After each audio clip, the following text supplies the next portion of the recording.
Last video में हमने देखा था कि डिमांड और सप्लाई क्या होता है, और हमने मोबाइल के एग्जांपल से समझा था शायद। हाँ, ठीक है। तो आज हम देखेंगे कि वॉल्यूम और लिक्विडिटी क्या होता है। Volume and liquidity.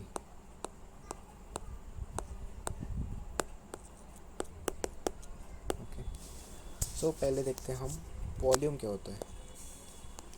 What is volume?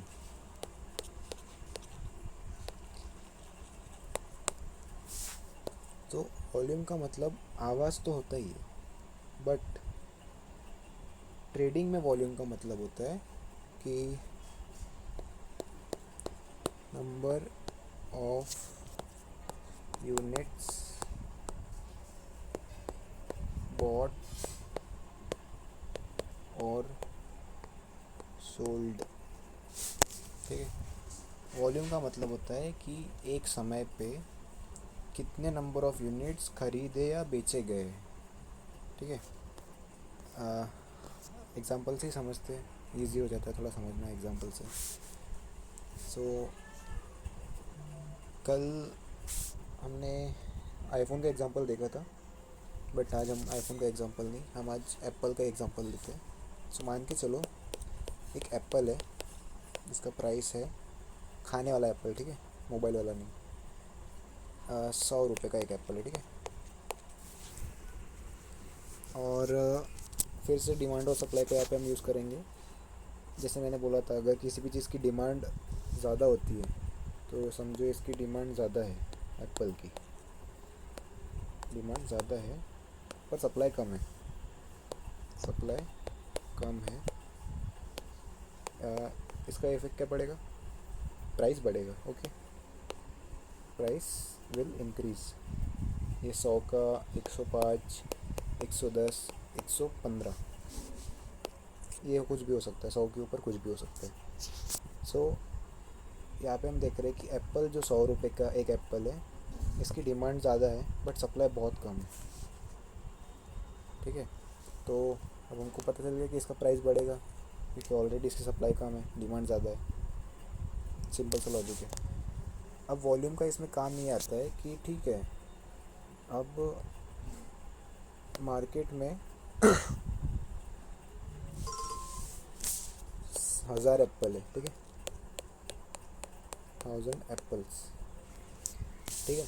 मान के चलो फ्रूट मार्केट है, वहाँ पे 1000 एप्पल्स है और ख़रीदने वाले हमारे पास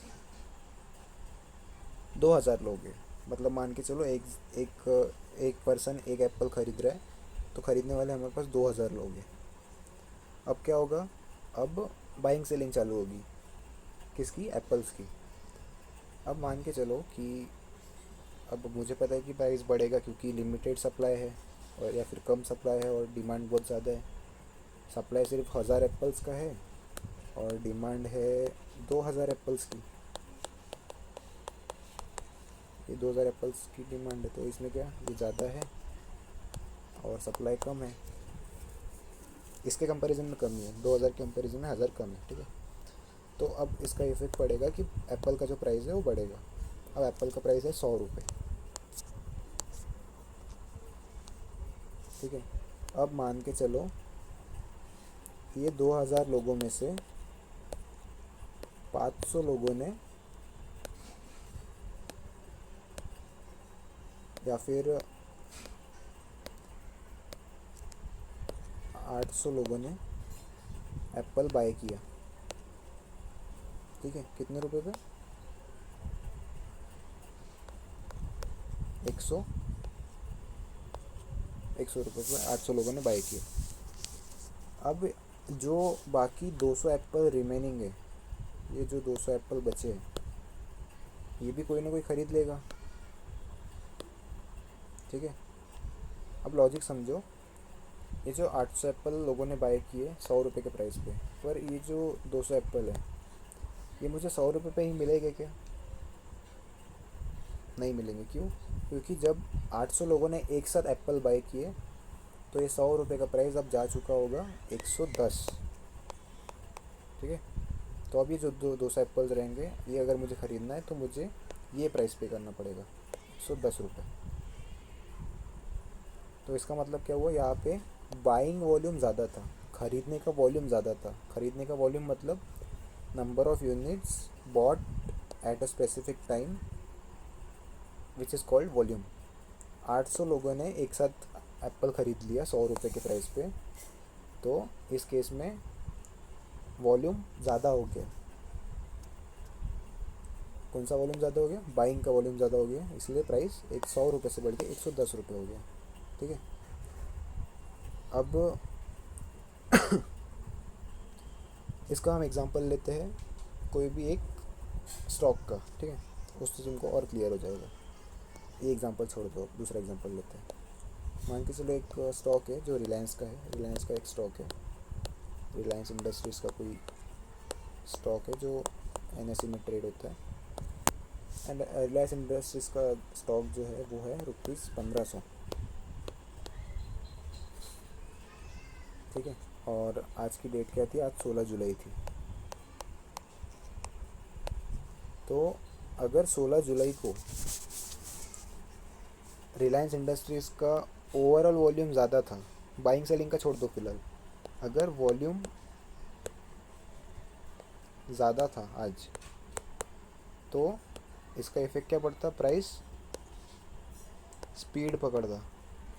ठीक है, तो सिंपल सा मतलब समझो, वॉल्यूम अगर ज़्यादा है तो प्राइस के मूवमेंट की स्पीड ज़्यादा होगी, वॉल्यूम अगर कम है तो प्राइस की मूवमेंट की स्पीड कम होगी। ठीक है, इतना सिंपल सा लॉजिक है वॉल्यूम का। अब अगर मैं मान के चलूँ कि आज 16 जुलाई था, आज मार्केट में जब रिलायंस ट्रेड हो रहा था तो उसका वॉल्यूम ज़्यादा था। ठीक है, वॉल्यूम हाई था, वॉल्यूम हाई था। ठीक है, मुझे ये समझ गया कि प्राइस का मूवमेंट जो था एकदम फास्ट था, ऊपर साइड या नीचे साइड, दोनों में से कोई भी एक साइड, जिस साइड भी मार्केट गया होगा, मतलब सॉरी रिलायंस का स्टॉक जिस साइड भी आज मूव किया होगा उसमें आज स्पीड थी। क्यों, क्योंकि वॉल्यूम हाई था आज। अब मुझे जानना है कि वॉल्यूम हाई था, ठीक है, प्राइस का मूवमेंट स्पीड में हुआ वो भी ठीक है, बट आज रिलायंस का प्राइस आज गिरा कि बढ़ा। आज स्पेसिफिक 16 जुलाई को रिलायंस का जो रिलायंस इंडस्ट्री का जो स्टॉक था 1500 रुपये का, वो आज बढ़ के 1510 हुआ या कम हो के 1490 हो गया। ये मुझे कैसे पता चलेगा, इसके लिए मैं देखूँगा बाय वॉल्यूम और सेल वॉल्यूम। ठीक है, तो मान के चलो अगर आज का बाय वॉल्यूम था कि 10,000 स्टॉक्स आज बाय हुए रिलायंस के, मतलब 10,000 स्टॉक्स खरीदे गए, और सेल वॉल्यूम था 5,000 स्टॉक्स का। इसका इफेक्ट क्या पड़ेगा, प्राइस इंक्रीज़ होगा। क्यों क्यों इंक्रीज़ होगा, क्योंकि बाइंग वॉल्यूम सेलिंग वॉल्यूम से ज़्यादा है, इसलिए प्राइस बढ़ेगा। अगर इसका हम उल्टा कर ले कि आज समझो बाय वॉल्यूम 5,000 था और सेल वॉल्यूम 10,000 था, इसका इफेक्ट क्या पड़ता, सिंपल, प्राइस गिरता, प्राइस नीचे गिरता। क्यों, क्योंकि यहाँ पे सेलिंग वॉल्यूम ज़्यादा है बाइंग वॉल्यूम से। सो जो वॉल्यूम ज़्यादा रहेगा प्राइस उस साइड मूव करेगा। बाइंग वॉल्यूम ज़्यादा है तो प्राइस बढ़ेगा, सेलिंग वॉल्यूम ज़्यादा है तो प्राइस गिरेगा। अब अगर दोनों सेम है तो बाइंग वॉल्यूम भी 10,000 है समझो, और सेल वॉल्यूम भी 10,000 है समझो, इसमें क्या होगा, इसमें प्राइस एक रेंज में चलेगा। मतलब एक रेंज बना लेगा कि समझो ये 1510 रुपये है और ये 1500 रुपये है, ये 1500 रुपये और 1510 रुपये के बीच में कंसोलिडेट हो जाएगा, एक रेंज बना लेगा। काम में है क्या थोड़ा बारिश को। ठीक है, तो ये एक रेंज में चला जाएगा। बट अब कभी ना कभी तो ये मूव करेगा, एक तो 1500 से नीचे गिरेगा या फिर 1510 के ऊपर गिरेगा, ऊपर जाएगा सॉरी। तो अब समझो बहुत देर तक बाइंग वॉल्यूम और सेल वॉल्यूम सेम था, 10-10 हज़ार था। तो प्राइस को बस एक पॉइंट चाहिए जहाँ पे एक तो बाय वॉल्यूम बढ़ जाए या फिर सेल वॉल्यूम बढ़ जाए।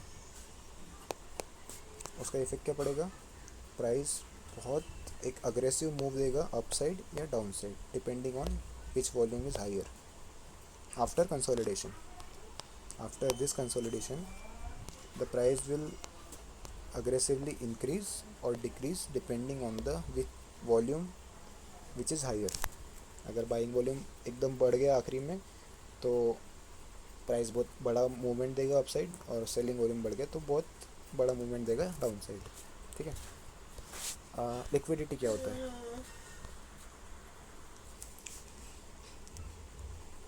लिक्विडिटी हम समझेंगे नेक्स्ट वीडियो में, बिकॉज 11 मिनट की वीडियो हो चुकी है और लिक्विडिटी जो कॉन्सेप्ट है उसको समझाने में भी कम से कम 15-20 मिनट लगेंगे अगर अच्छे से समझाना चाहो तो। नहीं तो मैं 2 मिनट में भी समझा के ख़त्म कर सकता हूँ।